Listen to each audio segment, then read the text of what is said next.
How much did it cost to drive from John O'Groats to Land's End in an electric car?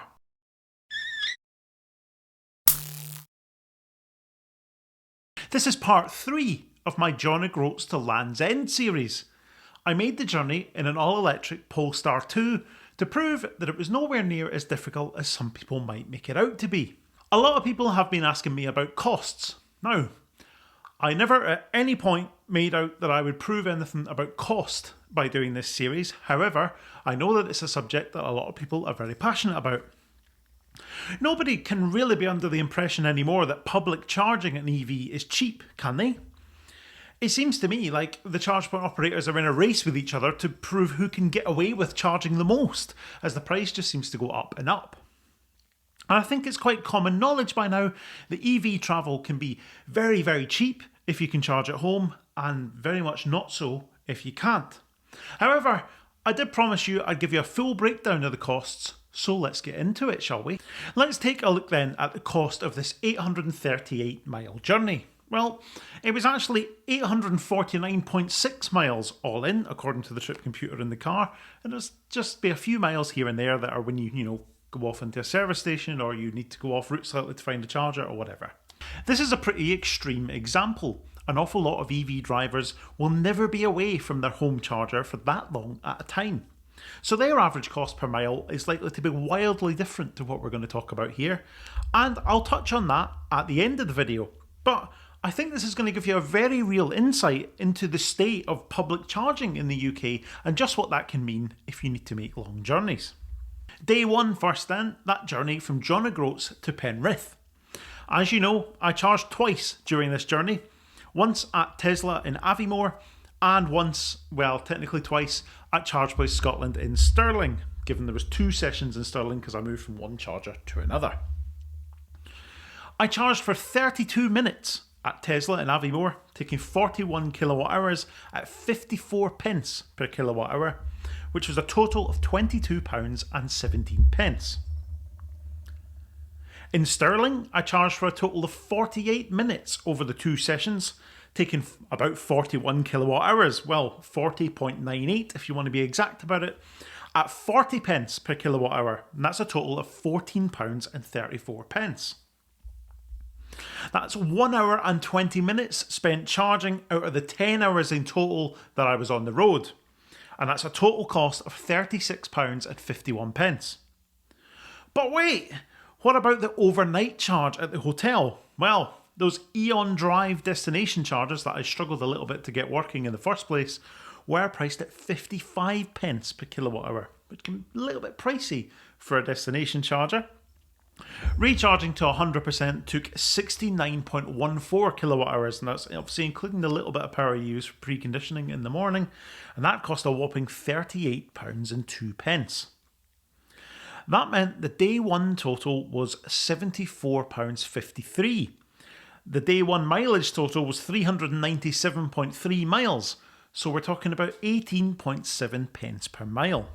At the time of filming, the UK average pump price for diesel is £1.54 per litre, according to the RAC, and the average at motorway services is £1.81. So if we take those average pump prices and that 18.7 pence per mile, the Polestar 2 cost the equivalent of a diesel doing 37 miles per gallon if you're fueling it at an average petrol station, or 44 miles per gallon if you're fueling it on the motorway network. That is pretty pricey, isn't it? Well, it gets worse from here. Day 2 saw me drive from Penrith to Land's End, charging at Ionity West Bromwich, GridServe Exeter, and then using the GridServe charger at Land's End to top up again when I arrived. I could have used my Octopus Electroverse card at Ionity, where I would have paid a relative bargain, 66 pence per kilowatt hour. Some people pay less than that depending on what type of deal they've got with their car manufacturer, and there's all sorts of schemes that means Ionity can be cheaper, but that was the cheapest I had access to on the day. I didn't do that though. I used the supplied Shell recharge fob that Hertz gave me with the car. And that meant I paid 85 pence per kilowatt hour for Ionity, which I didn't actually know at the time. I've only since actually looked up what that cost after getting the receipt for it. And this meant that the first charge of the day cost a whopping £45.17 for 53 kilowatt hours. Now, the reason I used the Shell fob that Hertz gave me is because I wanted to see how much I ended up getting charged for it. Because Hertz didn't tell me anything about the fob or how much it would cost to use or anything like that. So I wanted to sort of suck it and see. If I'd known it was 85p, I obviously would have used the Electroverse card and would have saved some money. I charged for a little bit more than I actually needed to at this stop, so I definitely could have spent less if I'd wanted to. The total charging time there was 32 minutes.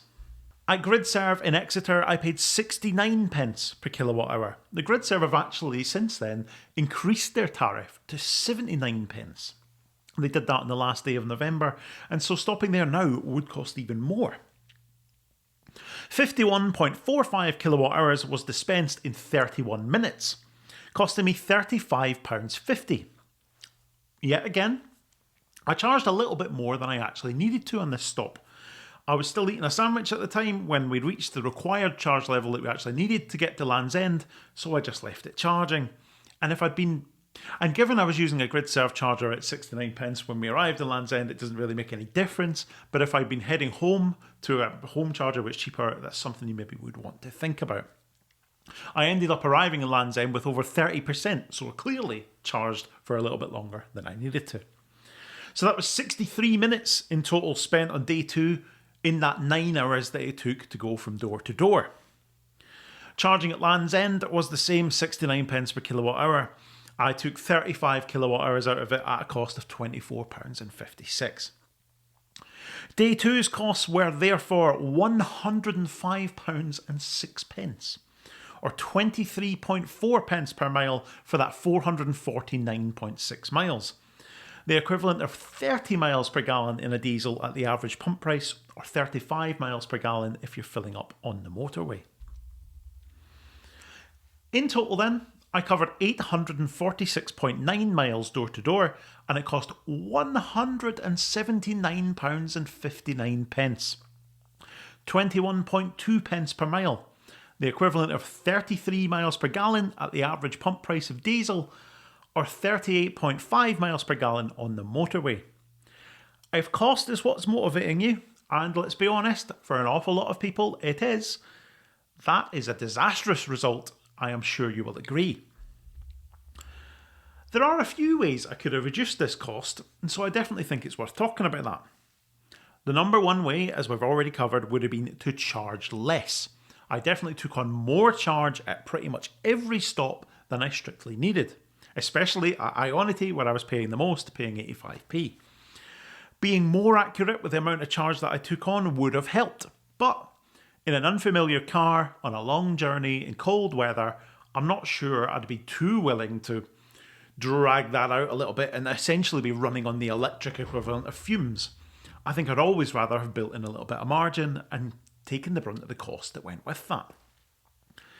Secondly, there are various memberships available that can reduce the cost of charging at a given charger. One of the biggest ones that could have made a difference here is that Polestar owners can access Ionity at 30 pence per kilowatt hour. Now, I believe that tariff is also available to a number of other manufacturers.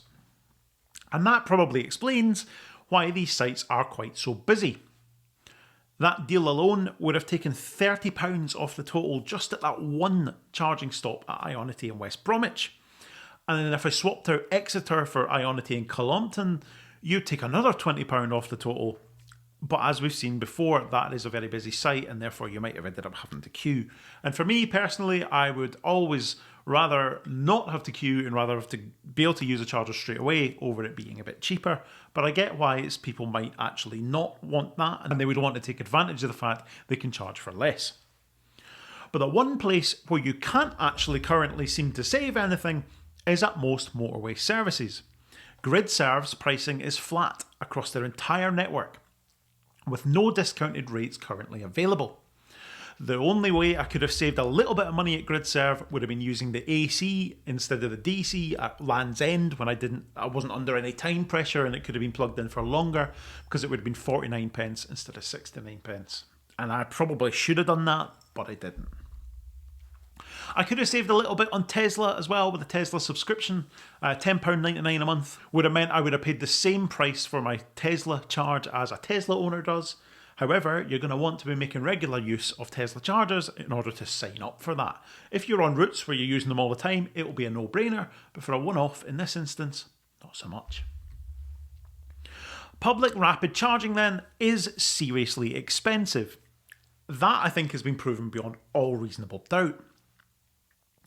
If you mostly charge at home though, that cost significantly decreases. Given the number of people that charge for as low as 7.5 pence per kilowatt hours at home, that means even at the 3 mile per kilowatt hour we were seeing in the Polestar, which, let's be honest, isn't great efficiency, but then it was cold and I wasn't hanging around, they're paying 2.5 pence per mile or less the majority of the time. A petrol or diesel car doesn't have that choice. You've got to pay the pump price for your diesel, or a bit more if you want to fill up at motorway services, for example.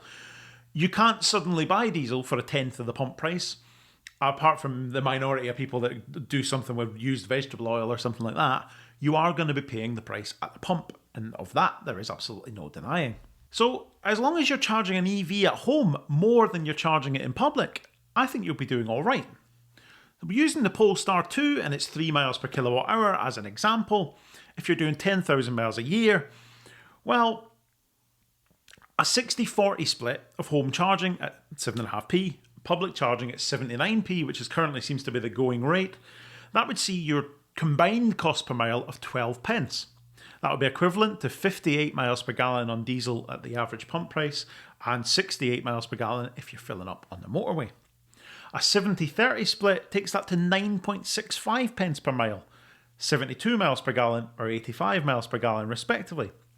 80-20 would be 7.27 pence, that would be 96 or 113 miles per gallon, and a 90-10 split would be 4.89 pence, 143 miles per gallon or 168 miles per gallon. So when you look at the bigger picture, the cost of public charging isn't always the massive barrier that you might think it is when you see it at face value. But I do agree with anybody and everybody that says that the cost is too high. This is going to be a massive barrier to EV adoption for both those who can't charge at home and those who will regularly be going way beyond their car's usable range, or they'll be away from home or away from work for long enough that they need to public charge regularly. And I do wonder where we go from here. Charge point operators are, of course, trying hard to become profitable. They've made huge capital investments and they're not particularly profitable businesses at the moment. But the cost of using their services could actually become a barrier and start pushing people away from them. Will we see some kind of subscription service appear that covers multiple networks and lowers the cost for everybody if you're dependent on the public network? I just don't know at this point, to be honest. But that was the full breakdown of the charging costs on my John O'Groats to Land's End journey. I think that might have been a little bit more than a lot of people were expecting, and I'm actually a little bit shocked myself, if I'm perfectly honest. Let me know what you think in the comments. Does the cost of public charging put you off buying an EV? Or would your usage pattern mean that your percentage of charging at home versus away be fine, so it would make very little difference? As I said, even at 60-40, you're doing well enough. But as soon as you get towards a higher percentage of charging at home, you're actually going to be significantly cheaper by being electric. So there'll be a sizable number of the motoring population who that's absolutely fine for. But let me know your thoughts. Thank you so much for watching. I'll see you next time.